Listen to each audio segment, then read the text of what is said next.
आदाब, इस्तकबाल है। मैं हूं आपके साथ अबू हुरैरा। यूपी में 2022 की गहमा गहमी अभी से शुरू हो चुकी है। लखीमपुर वाकये के बाद यूपी में सियासी पारा लगातार चढ़ रहा है।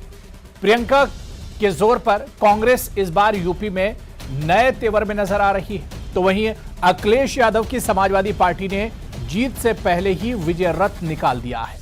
मायावती की बहुजन समाज पार्टी का इस चुनाव पर सब कुछ दांव पर लगा हुआ है, जबकि इख्तिदार में मौजूद योगी आदित्यनाथ फिर बीजेपी सरकार बनने का दावा कर रहे हैं।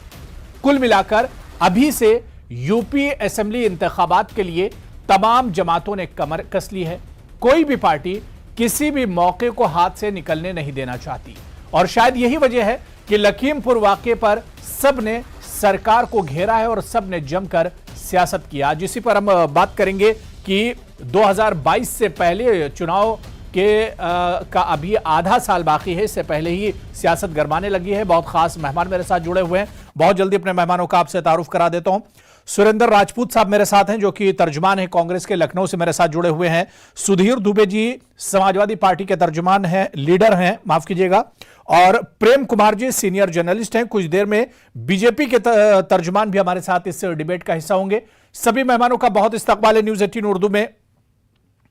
मैं सुरेंद्र राजपूत साहब बहुत तजुर्बेकार हैं और यूपी की सियासत पे बड़ी अच्छी नजर है। सुरेंद्र राजपूत साहब, क्या लग रहा है कि यूपी में 2022 का माहौल अभी से बन गया है, और खासतौर से लखीमपुर खीरी का जो वाकया हुआ उसके बाद एक तरह से सियासत गर्मा गई है? अबू भाई, आप तो यूपी को देख रहे हैं, रहने वाले हैं, सब चीज। कहते हैं ना कि लश्कर भी तुम्हारा है, सरदार तुम्हारा है, तुम झूठ को सच लिख दो, अखबार तुम्हारा है। इस दौर के फरियादी जाए तो कहाँ जाए, सरकार तुम्हारी है, दरबार तुम्हारा। मेरी आवाज मुझे गूंज रही है अबू भाई। ठीक है, टेक्निकल थोड़ा सा देख लीजिए जी। तो मैं दूसरी बात आपसे जो आपसे मैं आपसे अर्ज कर रहा था जी। कि देखिए, नरसंहार हुआ है। नरसंहार को, राजनीति को अलग अलग करके देखिए। ये बहुत एक ज्यादा इस तरीके का सोशल मीडिया ने और तमाम हमारे क्या नाम मीडिया वालों ने ऐसा कर दिया कि जैसे वहां राजनीति हो रही है। कोई नहीं कह रहा वहां नरसंहार हुआ है। और नरसंहार होगा तो पॉलिटिकल पार्टियां, पॉलिटिकल जमातें जाएंगी। पॉलिटिकल जमातें होती ही इसीलिए हैं कि साहब हम वहां पर जाएंगे, वहां लोगों को कहेंगे, उनके आंसू पोंछेंगे। कोई माँ बन के पूछेगा, कोई भाई बन के पूछेगा, कोई बाप बन के पूछेगा, कोई सहयात्री बन करके पूछेगा। किसी के भी घर में मौत हो जाती है, सब जाते। वहां पर तो नरसंहार हुआ है। आप पत्रकारों को गोली मार देंगे, आप गाड़ियों से किसानों को कुचल देंगे, और उसके बाद कहेंगे नहीं साहब वहां राजनीति हो रही। नहीं चलेगा। राजनीति की तरीके से होगी, और राजनीति अगर लोगों के अच्छे के लिए होती है। पंजाब के अगर सीएम आकर के 50 लाख रुपए उस परिवार को दे जाते हैं, सारे परिवारों को, और अगर छत्तीसगढ़ के सीएम, तो ऐसी राजनीति का स्वागत होना चाहिए। हमारा ये कहना है कि भारतीय जनता पार्टी के कारकुन भी जाएं, और उस जगह पर जाएं जहां पर कांग्रेस की सरकार है। अगर वहां पर कोई कमी हुई है तो हम नहीं रोकेंगे, लेकिन ये सरकार राजनीति कर रही है, लोगों को रोक रही है। ये सरकार वहां का क्या छुपाना चाहती है? ये सरकार जो है अपने मंत्रियों को बचाना चाहती है, अपने मंत्री के बेटे को बचाना चाहती है। उस मंत्री को बर्खास्त नहीं कर रही है जो सीधे सीधे 120B का मुजरिम है, सामने है सबके। तो मैं आपसे जो कह रहा हूं कि राजनीति को और इस मानवीय त्रासदी को अलग अलग रखेंगे तो बेहतर होगा। राजनीति होगी, राजनीति तो हम करेंगे, क्यों नहीं करेंगे, लेकिन हम वोटों के लिए नहीं, किसान आंदोलन के लिए, काले कानूनों की वापसी के लिए। 70 लाख बेरोजगार जो आपने कहे थे, जो इस समय उत्तर प्रदेश सबसे ज्यादा बेरोजगार है, उनके लिए हम लड़ेंगे, उनके हक हुकूक के लिए लड़ेंगे। ऑक्सीजन की कमी के लिए हम लड़ेंगे, गंगा के किनारे उतराती लाशों के लिए लड़ेंगे, शमशान कब्रिस्तान जो गंगा किनारे बन गए हैं उनके लिए हम लड़ेंगे, हम महिलाओं के सम्मान के लिए लड़ेंगे, बिल्कुल लड़ेंगे, क्यों नहीं लड़ेंगे। और हम रोजगार परक विकास की अवधारणा के लिए आपको नहीं, चलिए ये तो अच्छी चीज है। अगर आप डेवलपमेंट के नाम पर लड़ाई करते हैं, अगर आप हेल्थ और एजुकेशन के नाम पर लड़ाई करते हैं, तो ये एक अच्छा सिंबल है यूपी में सियासत के लिए। हालांकि ऐसा कभी होता नहीं है। चुनाव करीब आते आते तमाम डेवलपमेंट और तरक्की के नारे धरे के धरे रह जाते हैं और जात पात पर सियासत होती है, हिंदू मुसलमान की सियासत होती है। लेकिन जो चीजें आप सुरेंद्र राजपूत जी कह रहे हैं, अगर ऐसा हो तो इसका खैर मकदम किया जाना चाहिए, वेलकम किया जाना चाहिए। मैं सुधीर दुबे जी आपके पास आना चाहूंगा। सुधीर दुबे जी, समाजवादी पार्टी अखिलेश यादव की सरपरस्ती में एक तरह से अभी से जीत का जश्न मना रही है, अभी से विजय रथ यात्रा जिस तरह से निकाली जा रही है, इसे क्या मानकर चला जाए कि समाजवादी पार्टी मानकर चल रही है कि 2022 में बाइसिकल ही होगी?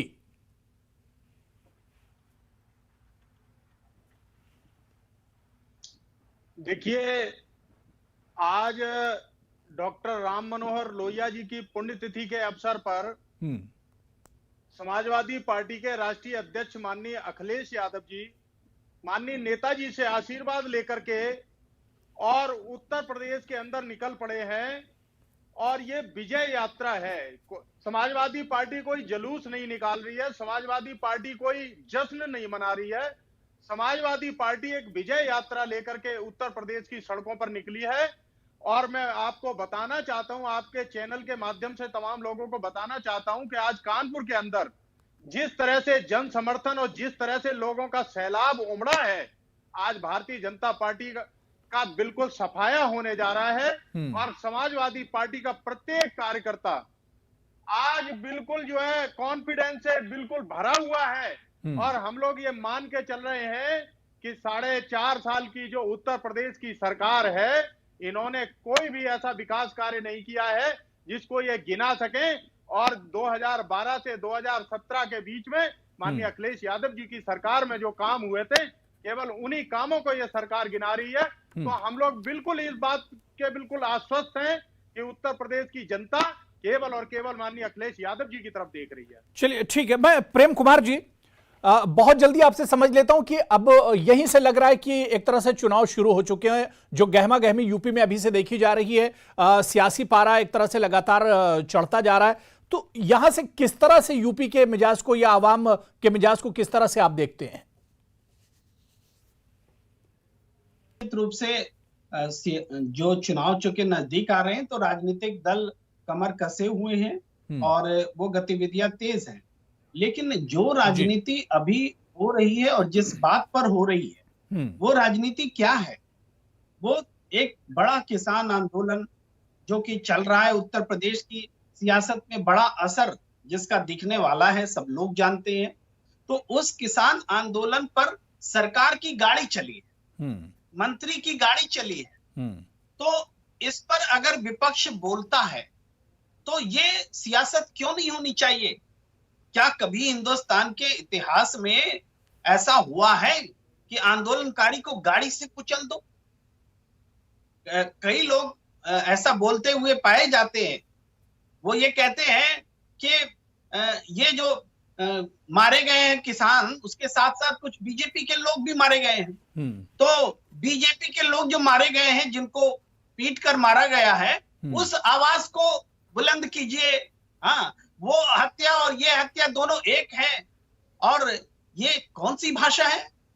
आप जो मूल घटना हुई है आंदोलन को कुचलने की, जो क्या बीजेपी के कार्यकर्ता जो कुचलने आए थे मंत्री के कहने पर, मंत्री के बेटे भी साथ में थे, वो हमलावर थे। हमलावर की जो जान गई है उसकी जान और किसान की जो शहादत हुई है, दोनों क्या इक्वेट हो जाएगा? वो दोनों क्या एक चीज है? ये कभी नहीं हो सकता। लेकिन क्या है कि भारतीय जनता पार्टी की सियासत बीते दिनों में लगातार, चाहे हाथरस की घटना देख लीजिए, चाहे अब की घटना देख लीजिए, वो हमेशा हमलावर और के साथ रही है, पीड़ित के खिलाफ रही है। ये तो इस सियासत के खिलाफ विपक्ष आज जितना भी बोल रहा है, हमें लग रहा है कम बोल रहा है। जो कुछ हो रहा है वो कम हो रहा है। ये कौन सी सियासत है कि हमलावर के लिए बोला जाए और जिस पर हमला हो उसके लिए कुछ न बोला जाए? ये जो बदलाव आया है लखीमपुर वाकये के बाद एक तरह से कहीं ना कहीं सियासत ने जोर जरूर पकड़ा है। ये तो एक सच्चाई है।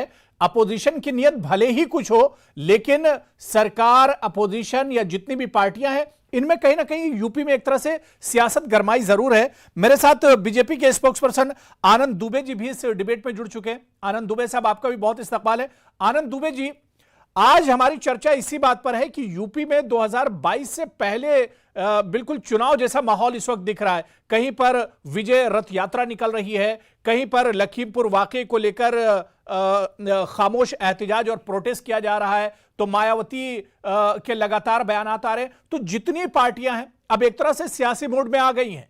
आनंद जी, जी देखिए, अब चुनाव को चूंकि बहुत कम वक्त बचा है और जैसे जैसे दिन करीब आ रहे हैं, तो जो लोग 4.5 साल तक अपने आलीशान महलों में आराम फरमा रहे थे, जिन्हें जनता के दुख दर्द, जनता के किसी मुद्दे से कोई सरोकार नहीं था, जिन्हें पितृ सत्ता हासिल थी, जिन्हें किसी को पिता के नाम पर, किसी को माता के नाम पर जो है देश में सत्ता करने का मौका मिला, ऐसे लोग भी घरों में आराम फरमा रहे थे।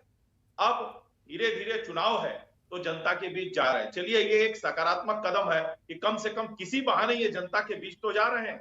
लेकिन उत्तर प्रदेश की जनता इनसे ये सवाल भी जरूर पूछेगी कि जब कोरोना काल था, जब इनको अपने संसदीय क्षेत्रों में या अपने विधानसभा क्षेत्रों में या फिर जनता के बीच जाकर काम करना था, ये लोग कहां थे? ये सारी पार्टियां कहां गायब थी? क्यों ट्विटर पर बैठकर झूठे सच्चे आरोप लगा रही थी? पहली चीज। दूसरी चीज, जो लखीमपुर की घटना की बात हुई है, देखिए यह दुर्भाग्यपूर्ण घटना थी। जो भी लोग मारे गए हैं वो भारत के नागरिक थे, वो इस प्रदेश के नागरिक थे और उनकी मृत्यु हुई है, उस पर सबकी संवेदना है। लेकिन जिस तरह से गिद्ध राजनीति इसमें की गई, जिस तरह से इस घटना के सहारे उत्तर प्रदेश भर में हिंसा फैलाने की साजिश की गई, उसको उसकी कड़ी निंदा की जानी चाहिए। देखिए, विपक्ष के लोग उत्तर प्रदेश में वोट यात्रा पर निकले, वो लाशों की राजनीति कर रहे हैं और इसमें उनको सफल नहीं होने दिया जा रहा है। इससे उनकी छटपटाहट और ज्यादा बढ़ रही है। सरकार लगातार इस मामले की जांच कर रही है। ठीक है, जिस तरह से सुरेंद्र राजपूत जी, मांग की गई। सुरेंद्र राजपूत जी, सरकार बार बार यही कह रही कि अपोजिशन एक मौके की तलाश में था और लखीमपुर में अपोजिशन को एक मौका मिल गया सियासत करने का। देखिए, आनंद दुबे जी भारतीय जनता पार्टी के प्रवक्ता होने से पहले एक बड़े ख्याति लब्ध पत्रकार थे, तो इनके पास अभी कुछ अच्छी चीजें हैं। अभी इनके ऊपर वो मुलम्मा संबित पात्रा टाइप का नहीं चढ़ा है, तो कुछ अच्छी बातें भी कर। भाई, आप हमें ये बता दीजिए ना कि राजनीति, तो मैंने आपसे पहले भी कहा कि विपक्ष राजनीति अगर सकारात्मक कर रहा है, विपक्ष के दबाव में अगर हत्यारे पकड़े जा रहे हैं, नरसंहार के हत्यारे पकड़े जा रहे हैं, विपक्ष के दबाव में अगर किसानों को मुआवजा मिल रहा है, उन किसानों को जो शहीद हुए हैं, उस पत्रकार को मुआवजा मिल रहा है जो शहीद हुआ है, तो इसमें क्या बुरी बात है? आप किसान के कानूनों को, काले कानूनों को वापस लेकर के विपक्ष की राजनीति खत्म कर दीजिए। आप उनके धरने को खत्म कर दीजिए। एमएसपी आप गन्ने की 450 रुपए बढ़ा दीजिए, किसानों का आंदोलन खत्म हो जाएगा। आप किसानों का जो बकाया है 12,500 करोड़ रुपए का, उसको आप वापस कर दीजिए, किसानों को दे दीजिए, अपने आप राजनीति खत्म हो जाएगी। आप महिलाओं के प्रति अपराध ना होने दीजिए, और अपराध अगर कहीं दुर्भाग्यपूर्ण तरीके से हो जाए तो वहां हाथरस जैसे दुबे जी आ रहा को जलाइए मत रात में, तो आपको कोई राजनीति नहीं करेगा। आप अगर निर्दयी रूप से काम करेंगे, सत्ता शोषित और सत्ता समर्थित लोगों को बचाने का काम करेंगे, तो हम उस पर दबाव भी ना बनाएं। ऐसा नहीं चलने वाला। आपकी ये राजनीति नहीं चलने वाली है। हम जनता के हक के लिए खड़े थे, हैं और रहेंगे। दुबे जी पूछ सकते हैं आप? जनता ने मैंडेट दिया है। दुबे जी, आप बीच में सवाल पूछ सकते हैं। जो आपको जनता ने अत्याचार करने का मैंडेट नहीं दिया है, बेईमानों का संरक्षण करने का मैंडेट नहीं दिया है। कानून को आपने किसानों के ऊपर काले कानून थोपने का नहीं मैंडेट दिया है आपको। जी देखिए सुरेंद्र जी, उत्तर प्रदेश में दबाव, प्रभाव और अभाव की राजनीति से उत्तर प्रदेश बहुत आगे निकल चुका है। उत्तर प्रदेश में किसी के दबाव पर कोई कानूनी कार्रवाई नहीं होती है। जिस दिन यह घटना हुई उसी दिन के बाद से लगातार इस पर सख्त कार्रवाई शुरू हो गई। चाहे गोरखपुर की घटना हो, चाहे लखीमपुर की घटना हो, विपक्ष ने किस तरह से जाकर वहां पर घटिया राजनीति की है कि पीड़ित महिला को आकर छत पर से कहना पड़ा कि विपक्ष के लोग यहाँ पर घटिया राजनीति कर रहे हैं और अराजकता का माहौल पैदा कर रहे हैं। पहली चीज। दूसरी चीज, मैं यह पूछना चाहता हूं कि पिछले 1 महीने में राजस्थान में 3 दलितों की पीट कर हत्या कर दी गई। आपकी सरकार वहां पर है, क्या कार्रवाई हो रही है? महिलाओं का घर जलाने की कोशिश की गई, किसी तरह से उनकी जान बची, उस पर क्या कार्रवाई की गई? आज फिर एक दलित महिला को पीटते हुए उसका वीडियो वायरल हुआ है, उस पर क्या कार्रवाई? सुरेंद्र राजपूत जी जवाब दे रहे हैं, बहुत मुख्तसर। सुरेंद्र राजपूत जी जल्दी से जवाब दे दीजिए। ठीक है, ठीक है, ठीक है। आनंद जी अब सुन लीजिए, मैं मुझे सबके पास बारी बारी से जाना। जी मुझे बोल लेने दीजिए। महाराष्ट्र में 100 करोड़ रुपए हफ्ते वसूल करने वाला इनका जो गृह मंत्री था वो आज तक फरार है और उसकी गिरफ्तारी नहीं कर पा रहे हैं। उस पर जघन्य अपराधों। ठीक है आनंद दुबे जी, देखिए टाइम बहुत कम है, जवाब सुन लीजिए। जवाब सुने, सुरेंद्र राजपूत जी जवाब दे रहे हैं, सुन लीजिए जी। आनंद दुबे जी, हमारी किसी कमियों को शिखंडी बना करके कब तक उनके पीछे छुपिएगा? आप अपने, अगर राजस्थान में कुछ गलत हुआ है तो स्मृति ईरानी जी केरल की हाथनी के लिए तो क्या नाम प्रलाप कर सकती हैं, लेकिन राजस्थान नहीं जा सकती। हमने 144 नहीं लगा रखी। अशोक गहलोत साहब ने मना नहीं किया जाने के लिए, क्योंकि वहां आप जाएंगे तो पोल खुल जाएगी आपकी, आपका झूठ का भांडा फूट जाएगा, क्योंकि सारे हत्यारे गिरफ्तार हैं। सारे हत्यारों को राउंड अप कर लिया, 11 के 11 पकड़े गए। और आप अभी इस भी तरीके नहीं का गिरफ्तार जो रोना हुए हैं, रो, दो अब सुनिए मामलों में सर, अभी तक गिरफ्तारी मैं बीच में नहीं मत हुई है। बोलिए। महिला के मामले में मैं सम्मान कर रहा हूं आपके पत्रकार होने का, कृपया अपना सम्मान आप कायम रखिए। ये एक मेरी आपसे करबद्ध प्रार्थना, अच्छे लोगों के साथ अच्छा लगता है, ठीक है ना? तो मैं आपको बता दूं, अगर और भी कोई घटना हुई है उसके भी हत्यारे पकड़े जाएंगे। और मैं फिर से आपसे निवेदन कर रहा हूं कि राजस्थान में विपक्ष आप हैं। अब मुझे नहीं पता आप वसुंधरा राजे के साथ हैं या गुलाब चंद कटारिया के साथ हैं, जो भी है विपक्ष आप हैं, जाइए, दबाव बनाइए, आपका स्वागत करेंगे हम। लेकिन आप उन घटनाओं को शिखंडी बना करके अगर उत्तर प्रदेश के ठाकुर जगत नारायण को बचाएंगे, आपका विरोध होगा। आप अजय कुमार टेनी को बचाएंगे, आपका विरोध होगा। क्यों शिखंडी बनाते हैं हमारी घटनाओं? क्यों आप हमारी कमियों? आपको चलिए ठीक है आनंद दुबे जी, बहुत मुख्तसर में, प्रेम कुमार जी और सुधीर दुबे जी बहुत देर से वेट कर रहे हैं, मुझे उनके पास भी आना है। आनंद दुबे जी जल्दी से बात अपनी पूरी कर लीजिए, मैं आ रहा हूं उसके बाद। सुधीर जी आपके पास भी आ रहा हूं, प्रेम कुमार जी आ रहा हूं जी। यहाँ न कोई शिखंडी है न कोई भीष्म पितामह है, लेकिन जो लोग कालनेमी और मारीच बनकर उत्तर प्रदेश में घूम रहे हैं और उत्तर प्रदेश की जनता को छलने का प्रयास कर रहे हैं, उनको बेनकाब करना बहुत जरूरी है। और जहां तक बात है राजस्थान की, तो राजस्थान में भारतीय जनता पार्टी लगातार इन सब मुद्दों को उठा रही है और इसी वजह से आपको यहाँ जवाब देने पर मजबूर किया जा रहा है। लगातार आपके जो कुत्सित प्रयास छत्तीसगढ़ में किस तरह से आपकी सरकार ने कट्टरपंथियों के आगे घुटने टेक दिए और कवर्धा में नंगा नाच होता रहा और वहां पर कर्फ्यू लगाना पड़ा, और आपके मुख्यमंत्री उत्तर प्रदेश में सियासी पर्यटन कर रहे थे। इन सब मुद्दों को हम उजागर करेंगे और जनता के बीच लेकर जाएंगे। ठीक है जी, छोटा सा सुरेंद्र राजपूत जी, ठीक है।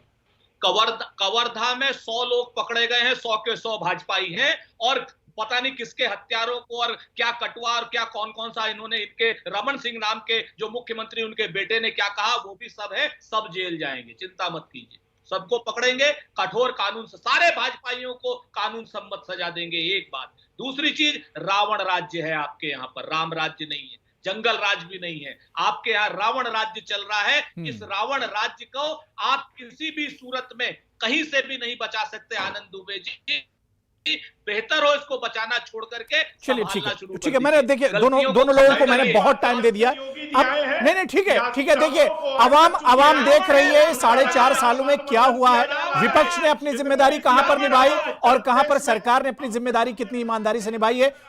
आवाम देख रहे हैं, आवाम की नजर है, जनता सब कुछ देख रही है। मैंने दोनों लोगों को बहुत टाइम दे दिया। मैं सुधीर दुबे जी आपके पास आऊंगा, उसके बाद प्रेम कुमार जी आपके पास। सुधीर दुबे जी, जिस तरह से आज अखिलेश यादव ने कहा कि यूपी में पूरे हिंदुस्तान में किसानों के साथ धोखा हुआ है, क्या मानकर चला जाए कि समाजवादी पार्टी का जो मेन मुद्दा होगा 2022 में वो किसान ही होंगे?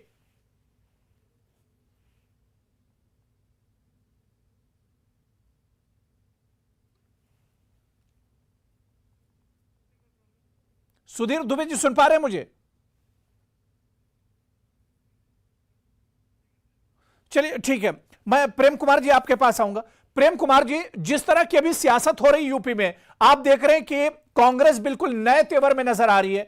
अखिलेश यादव की सरपरस्ती में अगर देखें तो समाजवादी में भी काफी जोश नजर आ रहा है। तो अब इस जो सियासत अभी है, जिस मूड में सियासत यूपी में चल रही है, इसे किस तरह से देखा जाए? क्या यह गर्माहट 2022 के चुनाव तक अब यहां से यूं ही रहेगी? अब ये गर्माहट रुकने वाली नहीं है। अब तो धीरे धीरे जैसे जैसे चुनाव के नजदीक आता जाएगा और राजनीतिक पार्टियां मुद्दों से चिपकेंगी और उन मुद्दों के बीच, उसके साथ जनता के बीच जाएंगी। और ये निश्चित है कि उत्तर प्रदेश की सियासत में देखिए, मुख्य ईमानदारी की बात यह है कि कांग्रेस बनाम सपा की लड़ाई, ये क्षमा कीजिए बीजेपी बनाम सपा की लड़ाई है।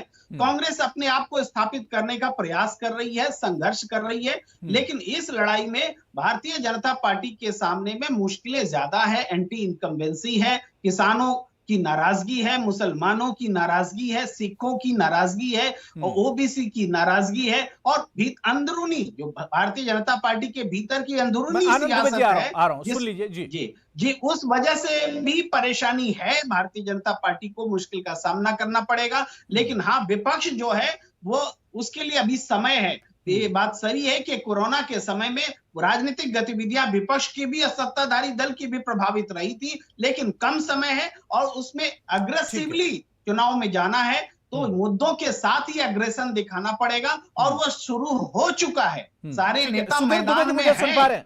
सुधीर जी मुझे सुन पा रहे हैं? उसके बाद मैं आ रहा हूं आनंद दुबे जी।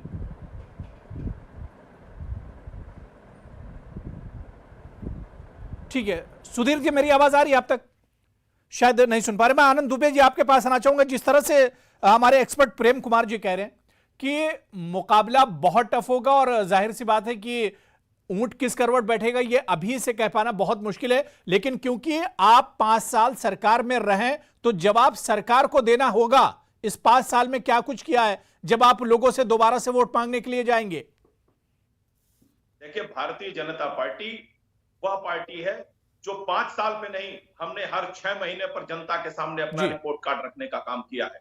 हर 6 महीने पर हमने जनता के बीच अपने किए गए कामों को ले जाने का काम किया है, और यही वजह है कि 2014 से लेकर जो विजय यात्रा प्रारंभ हुई है उसमें लगातार बढ़ोतरी हुई है, कमी नहीं आई है, क्योंकि जनता ने देखा है कि सेवा की भाव से, निष्ठा के भाव से और समर्पण के भाव से कौन सी पार्टी है जो जनता के लिए कार्य कर रही है। जहां तक बात रही किसानों की, 1,43,000 करोड़ गन्ना किसानों का भुगतान किया है, जिसमें पिछली सरकारों का भी बकाया वापस था। नहीं, अब किसानों पर आंकड़े मत बताइए, किसान अभी भी नाराज हैं। ये चीज किसान देखिए, अगर नाराज नहीं होते तो शायद अपना आंदोलन खत्म कर चुके होते। अब उस पर आंकड़े आप गिनाए वो चीज अलग है। मैं सुधीर दुबे जी मुझे सुन पा रहे हैं? एक लास्ट कमेंट आपसे लेना चाह रहा हूं।